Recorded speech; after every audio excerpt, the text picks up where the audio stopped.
राजधानी में जमीन के लिए जान जाने का सिलसिला जारी है। 12 घंटों के अंदर रांची में जमीन के लिए 2 हत्याएं हो गईं। ईदल हाथू में बुधवार शाम अपराधियों ने जमीन कारोबारी धवन कुमार राम को गोलियों से भून डाला। धवन को एक गोली छाती में जबकि दूसरी पेट में लगी। धवन ईदल हाथू के शिवाजी पथ में रहते थे। बताया जा रहा है कि धवन अपने 2 दोस्त भोला सिंह और गांधी के साथ ईदल हाथू मैदान में आग ताप रहे थे और इसी दौरान 3 अपराधी पहुंचे। बाइक घटनास्थल से कुछ दूरी पर खड़ी कर सीधे धवन के पास पहुंचे। करीब 10 फीट की दूरी से अपराधियों ने अंधाधुंध फायरिंग शुरू कर दी। धवन को 2 गोलियां लगी और वो वहीं गिर गए। इसके बाद अपराधी भाग निकले। आसपास मौजूद लोग धवन को रिम्स ले गए, जहां उन्हें मृत घोषित कर दिया गया। वहीं रांची से सटे इटकी में भी सूरज महली नामक युवक की गोली मारकर हत्या कर दी गई। इसके बाद शव को लद्दा नदी में पुल के पास फेंककर अपराधी फरार हो गए। ललगुजवा निवासी सूरज जमीन कारोबार से जुड़ा था। उसकी स्कूटी दूसरी जगह से मिली है। सूरज के माथे पर जहां जख्म था उस जगह के बाल छिले पाए गए हैं। शव के पास मरहम पट्टी भी मिली है। पुलिस ने आशंका जताई है कि गोली लगने के बाद सूरज जिंदा था। अपराधियों ने उसे बचाने की कोशिश भी की।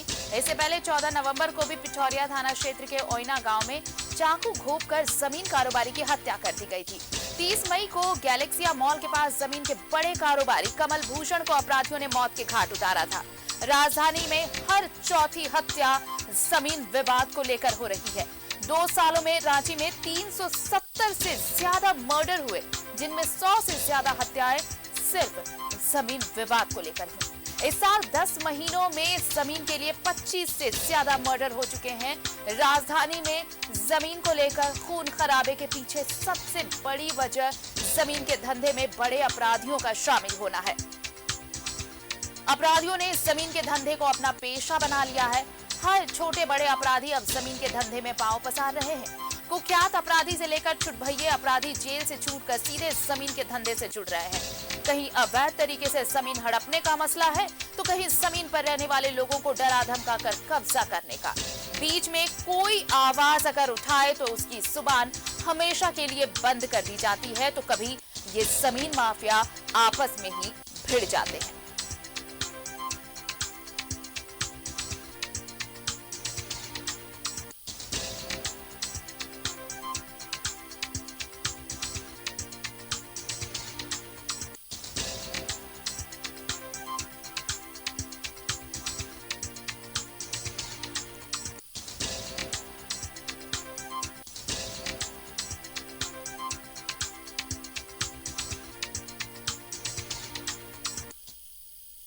और हमारे साथ सहयोगी अजय लाल जुड़ रहे हैं, सीधे उनका रुख कर लेते हैं। अजय, झारखंड अलग हुआ और उसके बाद अगर किसी कारोबार ने सबसे ज्यादा बूम किया झारखंड में तो वो था जमीन कारोबार। लेकिन पिछले कुछ सालों की अगर हम बात करें तो इसी जमीन के कारोबार ने कई जानें ले ली। जमीन के कारोबार में जितने मर्डर्स हो रहे हैं, पिछले 2-3 सालों का अगर आप आंकड़ा देखें तो शायद आपको पिछले 10 सालों में वो आंकड़ा नजर नहीं आएगा। ये जमीन जान ले रही है, लेकिन इस पे अंकुश नहीं लग रहा। क्यों? देखिए आरती, आप पूरे झारखंड की बात करेंगी, पूरे झारखंड के जिलों की बात करेंगी।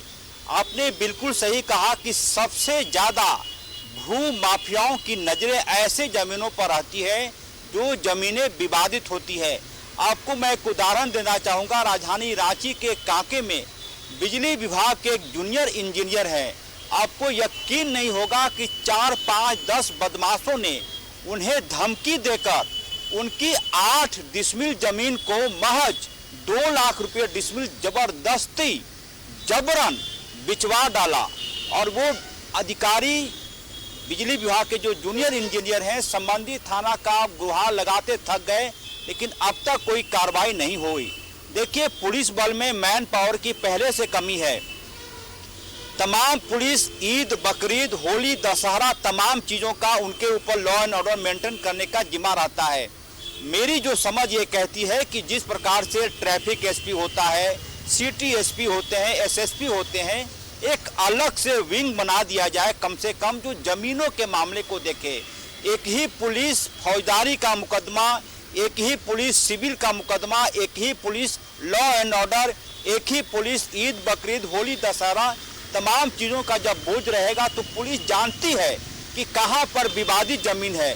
पुलिस जानती है कि अमुक व्यक्ति को कौन परेशान कर रहा है और क्यों परेशान कर रहा है, लेकिन काम के बोझ के तले झारखंड की पुलिस इतनी ज़्यादा दबी हुई है कि उन्हें कई बार ना चाहते हुए भी इंसाफ लोगों को नहीं दे पाते। मैं यह नहीं कहूँगा कि झारखंड की पुलिस सत्य हरिश्चंद्र के वंशज है और उन पर कई प्रकार के आरोप नहीं लगते हैं। कई जगहों पर तो हमने यह भी देखा है कि संबंधित पुलिस ही अगले को बताती है कि आप ऐसे ऐसे करेंगे तो विवादित जमीन आपके जिम्मे हो जाएगी। ये बहुत अफसोसजनक है। आपने जिन हत्याओं का जिक्र किया वो बेहद ही शर्मनाक है झारखंड के लिए कि इतनी ज़्यादा संख्या में लोग मारे जा रहे हैं जमीन विवाद को लेकर। और एक और बड़ी वजह है सड़क दुर्घटना। दो ऐसी चीज़ें हैं, आप अखबार उठाकर देख लेंगे सुबह में तो आपको लगेगा कि रोजाना 10 से 12 लोग इन दो वजहों से मारे जा रहे हैं बेवजह, सड़क दुर्घटना और जमीन विवाद में हत्याएं। कैसे चीज़ें ठीक होंगी, मुझे लगता है कि सरकार को बैठकर सोचना होगा। पुलिस विभाग के समीक्षा बैठक जब कभी होती हो सरकार की, पुलिस अधिकारियों से यह पूछा जाना चाहिए कि जो आंकड़ा है भूमि विवाद को लेकर लोगों की हत्याओं का, ये सिलसिला क्या आगे भी जारी रहेगा? यदि नहीं तो इसका उपाय क्या है, इस ग्राफ को कैसे रोका जाए? मुझे लगता है कि ये तमाम डीजीपी की जिम्मेदारी बनती है। सारा काम मुख्यमंत्री हेमंत सोरेन ही देखेंगे। यदि ऐसा है तो डीजीपी की कोई ज़रूरत नहीं, यदि ऐसा है तो जिलों में एसपी की कोई ज़रूरत नहीं, यदि ऐसा है तो शहरों में एसएसपी की ज़रूरत नहीं है। सवाल यह है कि आप जिस पद पर हैं क्या उस पद को लेकर आप संवेदनशील हैं या नहीं। तमाम आदेश मुख्यमंत्री ही दे अपने अधिकारियों को, ये संभव नहीं है। मुख्यमंत्री के पास 2000 काम होते हैं, उनकी व्यवस्था होती है, तमाम चीज़ों को देखना होता है। जो महकमा इसके लिए ज़्यादा जिम्मेदार है।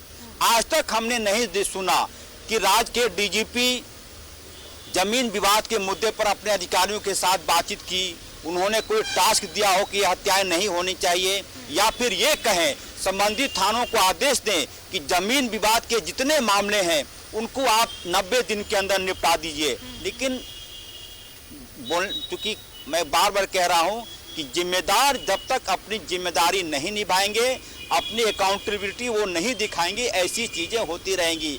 आज एक आदमी मर रहा है, कल 2 आदमी मरेगा, परसों 3 आदमी मरेंगे, और ये हत्याओं का सिलसिला कब द एंड होगा इसका कहना मुश्किल है। मैं बार बार कह रहा हूँ, उठता है ना अजय कि देखिए आप चौकसी की बात कहते हैं, आप लगाम लगाने की बात कहते हैं कि अपराधियों पर लगाम लगाई जा रही है।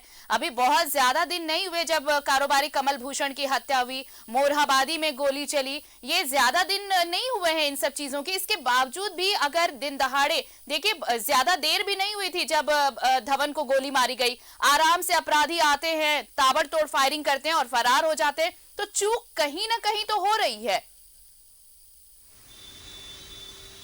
बिल्कुल आरती, आप हत्याओं की बात तो छोड़ दीजिए। 2 दिन पहले राजधानी रांची के कोकर इलाके में सड़क जाम थी। एक डॉक्टर अपनी कार को धीरे धीरे करके वो आगे बढ़ा रहे थे, 2 व्यक्ति आया, शीशा उतरवाई, 2 लाख रुपए उनके सामने से। दोपहर 12 बजे की घटना है। मैं उसी बात का जिक्र कर रहा हूँ। आपने वर्दी पहन रखा है, पुलिस की वर्दी का इकबाल होना चाहिए। अपराधियों में इतना डर होना चाहिए कि कोई गुनाह करने के पहले वो 100 बार सोचें कि यदि मैं पकड़ा गया तो मेरी खैर नहीं। लेकिन कई बार चीज़ें ऐसी हो जाती जैसे लगता है कि सब कुछ भगवान के भरोसे है। मैं बार बार कह रहा हूँ कि मुख्यमंत्री हेमंत सोरेन तमाम चीज़ों के लिए आदेश दे, यह संभव नहीं है। बहुत तरह की व्यवस्था होती है उनकी, 2000 काम होते हैं रोजाना। राज्य के डीजीपी की जिम्मेदारी बनती है, जिलों के एसपी की जिम्मेदारी बनती है कि ऐसे मामलों में वो निगरानी करे, लगातार मॉनिटरिंग करे।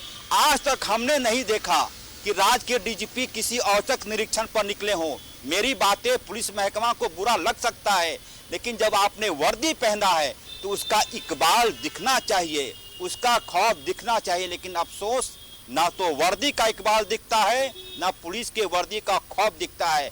लिहाजा अपराधी मस्त हैं, पुलिस सुस्त हो गई है, लोग मारे जा रहे हैं, छोटी छोटी शिकायतों पर कार्रवाई नहीं होती, एफआईआर रखे रहते हैं, प्राथमिकी दर्ज नहीं होती, और उन सब का लबोलुआब यह कि जमीन विवाद में लोग ऐसे मारे जा रहे हैं जैसे क्रिकेट में विकेट गिरता हो। अफसोस कहते हुए हो रहा है आरती कि तमाम चीज़ें, ये परसेप्शन यहाँ बन गया है कि आप यदि किसी ज़मीन की खरीदारी करेंगे तो पहले लोग ये कहेंगे कि आप देख लीजिए कहीं विवाद तो नहीं है, कहीं कोई घटना ना हो जाए। ये राजधानी रांची का परसेप्शन तमाम जिलों का बनता जा रहा है। सबसे ज़्यादा हत्याएं, नक्सली घटनाओं को छोड़ दें तो सबसे ज़्यादा घटनाएं जमीन विवाद को लेकर हो रही है, और तीसरी जो लोग मारे जा रहे हैं सड़क दुर्घटना। कुल मिलाकर अगर हम भगवान ये जाने कहें कब इन अजय, चीजों पर कुल रोक मिलाकर अगर हम ये कहें कि ऐसे मामलों में कन्विक्शन बेहद जरूरी है, वो भी जल्द से जल्द।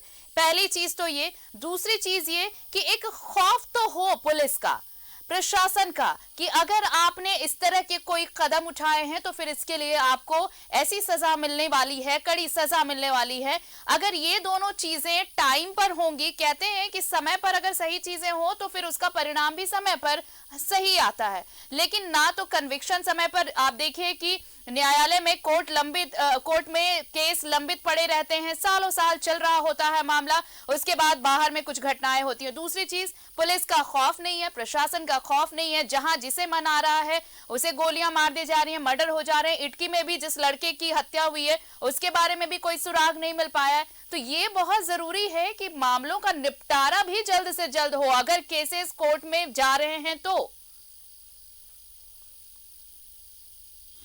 बिल्कुल आरती, आपका कहना बिल्कुल वाजिब है। आपने जाहिर तौर पे उन चिंताओं को उठाया है दर्शकों के सामने, जिस चिंता का जिक्र भारत के मुख्य न्यायाधीश कर चुके हैं।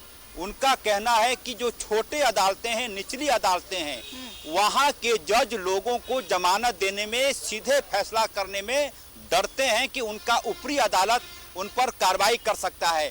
बहुत लंबी डिबेट का विषय है आरती, जिन चीज़ों का हम और आप जिक्र कर रहे हैं, लेकिन फौरी तौर पर जो चीजें होनी चाहिए कि राज्य के डीजीपी को चाहिए कि भूमि विवाद की जितने मामले हैं सबको वो इकट्ठा करें एक साथ, और एक टाइम फ्रेम बनाने की 90 दिनों के भीतर भूमि विवाद के जितने ये मामले सारी हैं। चीजें बहस से अलग बड़ी बात ये होगी अजय कि कैसे ऐसे अपराध पर और ऐसे अपराधियों पर लगाम लगाई जाएगी। पुलिस प्रशासन को सोचने की जरूरत तो है, क्योंकि आए दिन हत्याएं हो रही हैं, और वो भी सिर्फ जमीन के नाम पर। बहुत बहुत शुक्रिया हमारे साथ जुड़ने के लिए और तमाम बातचीत के लिए। तो जमीन कारोबारी का मर्डर कर दिया गया कल देर शाम, और देखिए अब पुलिस अपराधियों की तलाश कर रही है, लेकिन पिछले कुछ दिनों में ऐसे मामले लगातार बढ़ने लगे हैं। तो एक बार सोचने की जरूरत तो जरूर है, और ऐसी नई रणनीति के तहत ऐसे अपराधियों पर लगाम लगाने की भी जरूरत है।